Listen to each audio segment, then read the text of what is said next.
Direct madam ஒரு 15 பசங்க கொடுத்துருக்காங்க. இந்த 10 நாள் இவங்க கூட தான் ஃபுல்லும் பாடம் எடுத்து கொண்டு கடத்திட வேண்டியதான். எல்லாத்தையும் காலில் போட்டு செமட்டிட வேண்டியதான். எல்லாம் வந்தாச்சுனால உட்காரு, எல்லாரும் உட்காந்துட்டாங்கல்ல, உட்காரு, சீக்கிரம் உட்காரு, பாடத்தை எடுப்போம். உட்காரணுமா? ஆனா உங்க கிளாஸ்ல நான் உட்கார முடியாதுண்ணே. அந்த கிளாஸ் தானே போவேன். அந்த கிளாஸ் போவியா? ஆமாண்ணே. ஏல உட்காரு, மண்டையில தட்டி போடுவேன். உட்காரு, சீக்கிரம் கிளாஸ் ஆரம்பிக்கணும். நான் அந்த கிளாஸ் தான் போவேன்னு சொல்லிட்டு இருக்கேன், நீங்க உட்காருன்னு சொல்லிட்டு இருக்கீங்க. அந்த கிளாஸ் ஏன் போற? என்ன அந்த அக்கா நம்ம சொந்தக்கார அக்கானே, எங்க பக்கத்து வீடு வர என்ன எவ்வளவு அன்பை பாத்துக்கிட்டாங்க தெரியுமா? நீங்க போனாட்டி என்ன எவ்வளவு கொடுமைப்படுதுன்னு தெரியுமாண்ணே? உங்க கிளாஸ் நேட்டி வாய்ப்பே இல்லைண்ணே.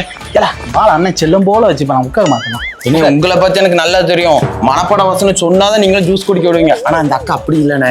நீ ஜூஸ் குடிச்சிட்டு வா, இன்னைக்கு இல்லைன்னு நாளைக்குனாலும் மனப்பட வசனம் ஒப்பிச்சுக்கோன்னு சொல்லுவாங்க. அப்படி ஒரு நல்ல அக்கானே. நான் அந்த அக்கா கிளாஸ் தான் போவேன். என்ன கிளாஸ் ஆரம்பிக்க போறாங்க போல, நான் கிளம்புறேன். இல்ல அங்க போறியா? டைரக்டர் மேடத்தை சொல்லி கொடுத்துருவேன். டைரக்டருக்கு சொல்லுவீங்களா? நான் உங்களை பாஸ்டர்ட்ட சொல்லி கொடுத்துருவேன். கட்டாயமா படுத்திட்டு இருக்கீங்க சின்ன பசங்களை.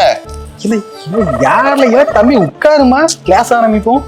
இல்ல நேரம் வேற ஆயிட்டு வாரியா இல்லையா? போறேன் பாத்துக்க. இல்லன்னா இவரு நீ இங்க பிடிச்சி உட்கார வச்சிருக்க. ஆமா மச்சான், வாடா, அங்க கிளாஸ் வர ஆரம்பிக்காங்க.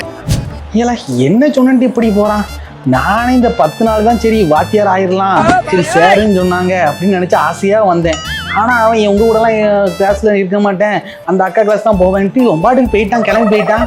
இப்படி இருந்தா நம்மள கிளாஸ் விட்டு அனுப்பிடுவாங்க போல, நீ டீச்சரே வேண்டான்ட்டுருவாங்க போல. சே